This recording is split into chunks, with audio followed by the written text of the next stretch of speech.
Basic things to prepare before going to Thailand. First, ensure that your passport has at least 6 months validity. Always bring and secure your passport wherever you go. This is always being checked whenever you buy something in Thailand. Second, if you are a government employee, you have to secure an authority to travel from the department where you work for. Third, make sure to check in and pay travel tax online before your flight for a hassle-free travel. Oh, need to fall in line at the airport. Remember, you still need to go to the immigration and wait for your turn. We don't want to miss our flight. Be early at the airport. Fourth, download applications like Google Translate, Google Map, Grab, Bolt, Agoda, Click, and Line. These apps are very useful, especially for DIY travelers. Fifth, bring some electric adapters. Thailand has different power outlets, and for safe charging of your gadgets, you have to secure one. Additionally, when you arrive in Thailand, look for Super Rich at the basement of the airport after you go to immigration and exchange currency. Just enough on how much you will need just to buy SIM card to stay connected, buy food, and to pay for your transpo going to the city. There are much higher rates for money exchange on shopping malls, especially on MBK. Lastly, be extra careful and don't talk to strangers. Thai are very friendly, but there are still some who are scammers. Try to explore Airport Rail Link going to the city for fixed fare rates and no traffic. Para mas makatipid daw, it would be better pag nagte-trend ka compared to taxi, tuk-tuk, kasi minsan may mga overpricing. So, good thing pag BTS, MRT, or rail link kasi fixed yung nila, pamasahe. So, let's go ahead and try to explore here. So, dito tayo to get tickets for the rail, subway. Ayan, meron automated at saka meron din counter. So, for counter, pipila ka muna.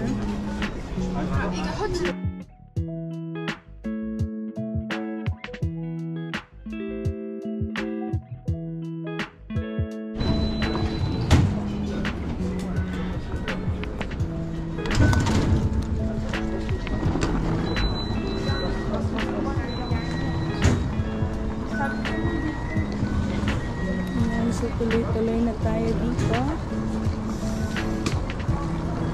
Nasa baba yung station.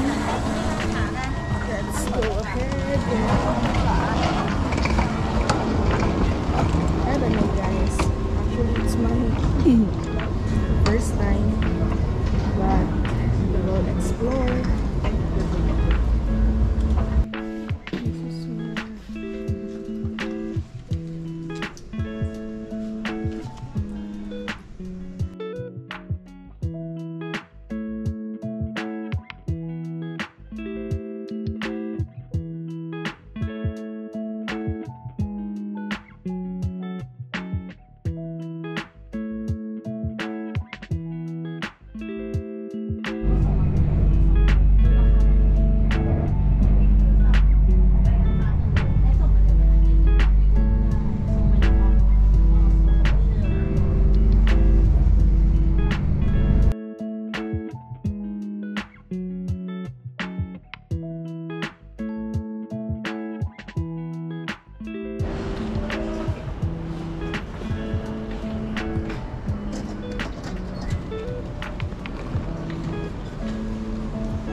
Basta train, tapos tipid din sa oras kasi walang traffic.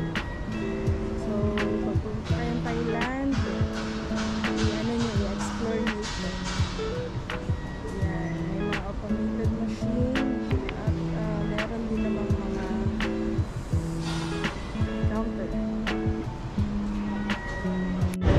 So transfer tayo ng Green Line, BTS Green Line going to Victory Monument. Go down na tayo guys. Transfer tayo ng Green Line.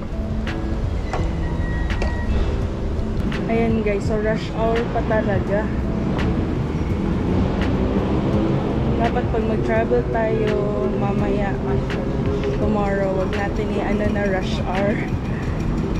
Anyway, nandito naman na tayo. Kuha na naman tayo ng ticket from Payatay Station going through saan nga yun? Victory Monument Station.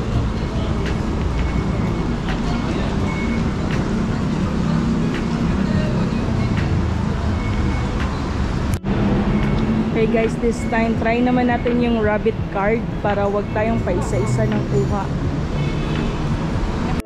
So ito na guys, ito yung sinasabi kong rabbit card para pa-load ka na lang. Di ka pa isa-isa ng chip. So card na lang i-swipe mo. Meron siyang initial na 100 baht.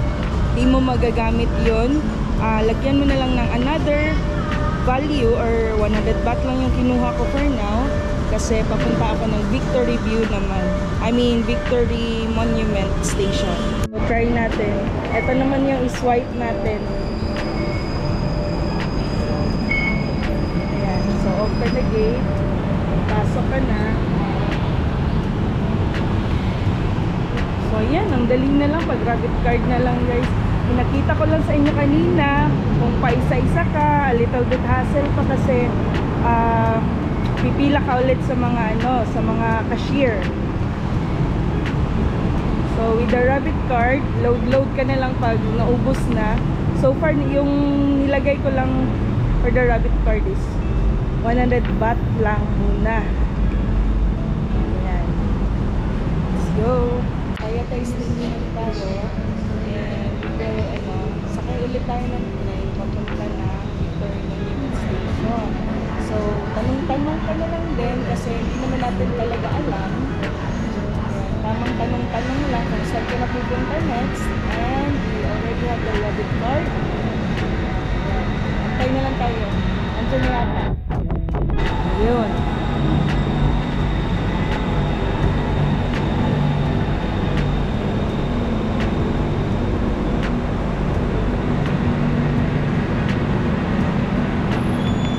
So, antayin natin na makalabas yung ibang passengers bago tayo pumasok. Of course naman, paano sila makakalabas? So, pasok na.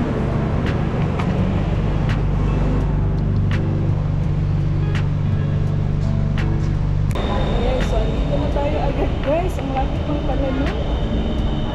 Perks of being a traveler na nag-explore pa. Siguro mag-grab na lang ako guys or boat pa para makapunta na sa hotel kung saan ako mag-stay.